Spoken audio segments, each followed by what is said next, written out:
नमस्कार श्रोताओं, आज बृहस्पतिवार है और इस दिन बृहस्पति देव का व्रत किया जाता है। आज मैं आपसे इस व्रत में सुनी जाने वाली बृहस्पति देव की पौराणिक कथा सुनाने जा रही हूँ। कथा को पूरा जरूर सुने और बीच में ना उठे और ना ही कुछ बोले। प्राचीन समय की बात है, एक नगर में एक साहूकार रहता था। वह बहुत ही परोपकारी था। वह धर्म के कार्यों में आगे रहता था। पूरे नगर में उसका नाम था। दूसरी तरफ उसकी पत्नी बिल्कुल उसके विपरीत कंजूस और आलसी थी। उसे ये सब बिल्कुल पसंद नहीं था, क्योंकि लोगों के घर में आने से उसका काम बढ़ जाता और वह आराम नहीं कर पाती थी। जब साहूकार घर में नहीं होता और कोई आता तो उसे बिना मदद के वापस भेज देती। ऐसा ही वो साधुओं के साथ भी करती। एक बार साहूकार किसी कार्य से दूसरे नगर में गया हुआ था। साहूकार की पत्नी घर में कुछ काम कर रही थी। तभी एक साधु उसके दरवाजे पर आया और भिक्षा मांगने लगा। अपनी आदत से मजबूर उसने भिक्षा देने से मना किया और कहा, महाराज, मैं इस दान पुण्य से परेशान हो गई हूँ। रोज कोई ना कोई आ जाता है। मेरे पति हमेशा दान पुण्य करते रहते हैं। इससे तो हमारा सारा धन समाप्त हो जाएगा। ये सोच मेरा मन बहुत दुखी होता है। कोई ऐसा उपाय बताओ जिससे मेरे पति ये दान पुण्य करना छोड़ दे और मैं भी सारा दिन आराम से रह सकूं। इस पर साधु उसे समझाते हैं, बेटी, दान करने से धन बढ़ता है। भूखे को भोजन और प्यासे को पानी पिलाने से पुण्य मिलता है। ऐसा करने से कि जन्मों के पाप धुल जाते हैं और तुम्हारे कुल का वैभव बढ़ता है। साहूकारनी बोली, मेरे पास ये सब है, मैं ये सब नहीं करना चाहती हूँ। अगर आप कोई सिद्ध महात्मा है तो मुझे कोई उपाय बताओ, मैं आपको तभी भिक्षा दूंगी। ऐसा सुनने के बाद साधु ने उत्तर दिया, यदि तुम्हारी ऐसी इच्छा है तो मैं तुम्हें जैसा बताता हूँ वैसा ही करना। साधु ने बताया कि वीरवार के दिन घर को गोबर से लीपना, रात को सिर और कपड़े धोना, पति को बाल कटवाने को कहना, घर में शाम को सूर्य ढलने पर झाड़ू लगाकर चूल्हे के पीछे इकट्ठा करना, पहली रोटी पति को और आखिरी खुद खाना। ऐसा करने से कोई तुम्हारे घर में नहीं आएगा और ना ही तुम्हारे पति दान पुण्य करेगा और तुम शांति से रह पाओगी। साहूकारनी ने ऐसा ही किया। कुछ महीने ही बीते थे। लोगों का आना कम होने लगा। यह देख वह बहुत खुश रहने लगी। उधर साहूकार परेशान रहने लगा। उधार दिया पैसा वापस नहीं आ रहा था और धीरे धीरे उधार दिया पैसा डूब गया। अनाज के भंडार खत्म होने लगे। एक दिन साहूकार पत्नी से बोला, ये नगर बेईमान से भरा हुआ है। एक दिन साहूकार पत्नी से बोला, ये नगर बेईमानों से भरा हुआ है।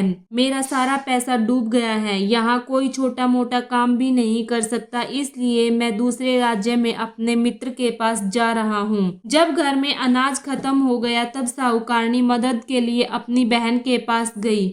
वहां पहुंचकर बहन को आवाज लगाई, लेकिन बड़ी बहन ने कोई उत्तर नहीं दिया। वह बहुत दुखी हुई और सोचने लगी, बुरे समय में सब साथ छोड़ देते हैं, और वापस अपने नगर में आ गई। उस दिन गुरुवार था। उसकी बहन उस समय गुरुवार की कथा सुन रही थी। कथा सुनकर जब वह बाहर आई तब उसकी छोटी बहन जा चुकी थी। वह तुरंत अपने पति के पास। कथा सुनकर जब वह बाहर आई तब तक उसकी छोटी बहन जा चुकी थी। वह तुरंत अपने पति के साथ बहन के घर को जाती है और बहन को बताती है, हे बहन, मैं बृहस्पतिवार व्रत कथा सुन रही थी, परंतु जब तक कथा पूरी होती तब तक कुछ बोला नहीं जाता और न ही उठा जाता है, इसलिए मैं कथा समाप्त होने का इंतजार कर रही थी। जैसे ही कथा समाप्त कर मैं बाहर आई, जब तक तुम जा चुकी थी। कहो बहन, बहुत दिनों बाद कैसे याद किया? सब कुशल मंगल तो है? छोटी बहन फूट फूट कर रोने लगी और कहने लगी, बहन इस समय छोटी बहन फूट फूट कर रोने लगी और कहने लगी, बहन इस समय हमारी आर्थिक स्थिति बहुत खराब चल रही है। घर में अनाज नहीं था, पति दूसरे नगर गए हुए थे,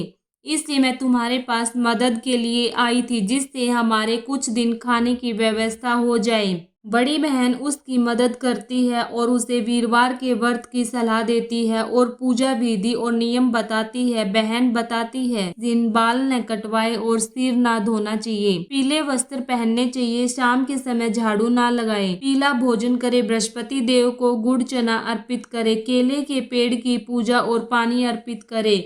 ये सुन उसे साधु की बात याद आई। जाने अनजाने में उसने क्या मांग लिया, उसे अपनी गलती का आभास होता है। उसने वो सभी काम किए जिनसे लक्ष्मी माँ और बृहस्पति देव नाराज होते हैं। अगले हफ्ते जब गुरुवार का दिन आया तो वह 21 व्रत का संकल्प लेकर बृहस्पति देव का व्रत शुरू करती है और अपने कर्मों के लिए माफी मांगती है। 5 व्रत पूर्ण होने पर उसका डूबा हुआ पैसा वापस आने लग गया। घर की आर्थिक स्थिति सुधरने लगी जब अब साहूकारनी ने आलस छोड़ दिया और दरवाजे पर आए साधु व भूखे को भोजन करवाती और नियम के साथ व्रत करती। दूसरी तरफ साहूकार मित्र के यहाँ लेन देन का काम संभालने लगा। एक दिन उसके दरवाजे पर साधु भेष में बृहस्पति देव आते हैं और भिक्षा मांगते हैं। साहूकार अपने हिस्से का भोजन उन्हें खिलाते हैं। साधु महाराज कहते हैं, बेटा किस चिंता में हो? साहूकार ने अपनी सारी पुरानी बातें साधु को बताई। साधु महाराज बताते हैं, तुम्हारी पत्नी ने बृहस्पति देव का अनादर किया था जिस कारण तुम्हें यह कष्ट भोगना पड़ा। अब तुम चिंता ना करो और मेरे कहे हुए मार्ग पर चलो, तुम्हारे सब कष्ट दूर हो जाएंगे और पहले से भी अधिक धन संपत्ति भगवान की कृपा से प्राप्त होगी। साधु ने बृहस्पति देव को मनाने के लिए वीरवार के दिन उनके व्रत करने को कहा। अगले वीरवार से साहूकार ने पूरे विधि विधान से 11 व्रत का संकल्प लेकर व्रत शुरू कर दिए और बताए अनुसार सारे नियमों का पालन किया। जब चौथा वीरवार आया तो वह व्रत करना भूल गया। इससे बृहस्पति देव नाराज हो गए। मंगलवार के दिन राजा ने पूरे नगर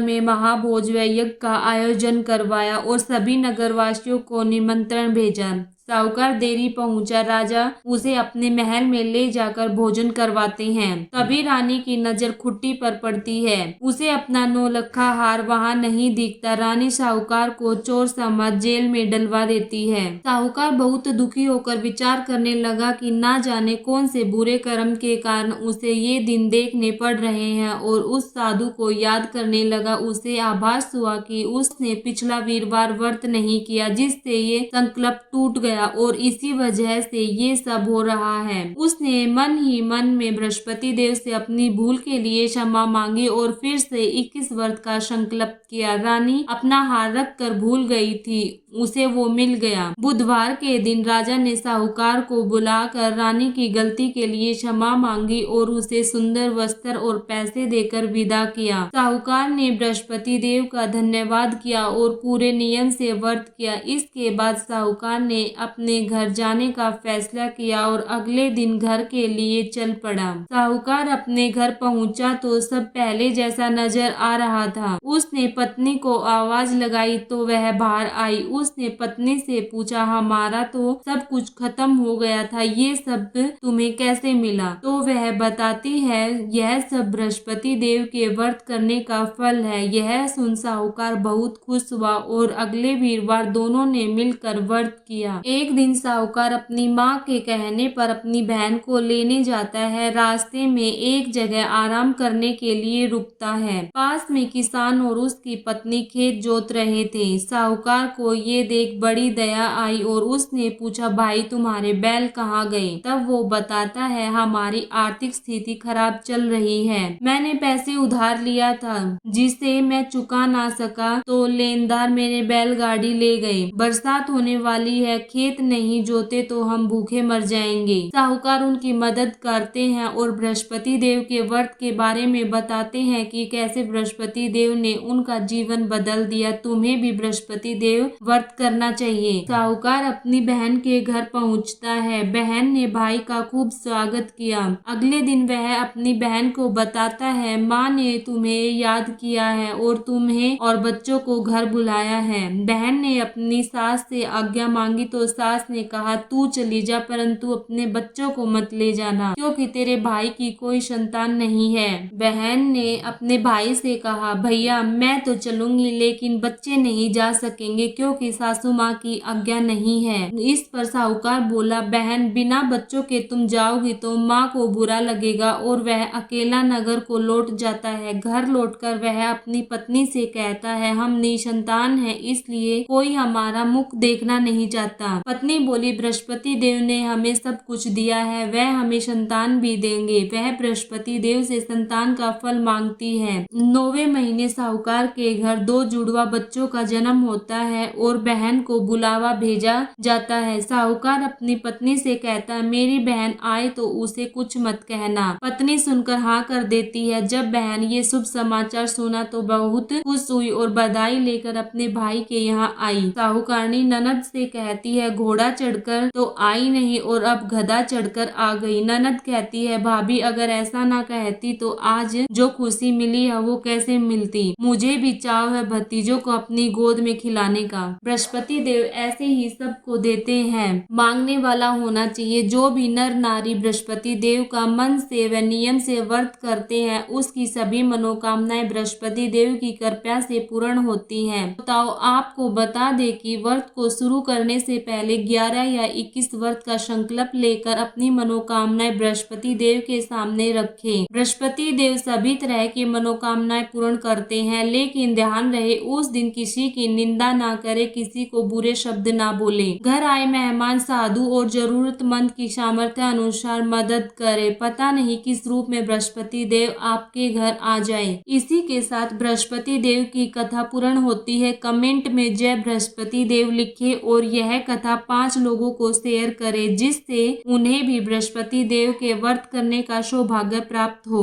और चैनल को सब्सक्राइब करना ना भूले। अगले वीरवार को फिर मिलते हैं इसी कथा के साथ। बोलो बृहस्पति देव भगवान की जय हो।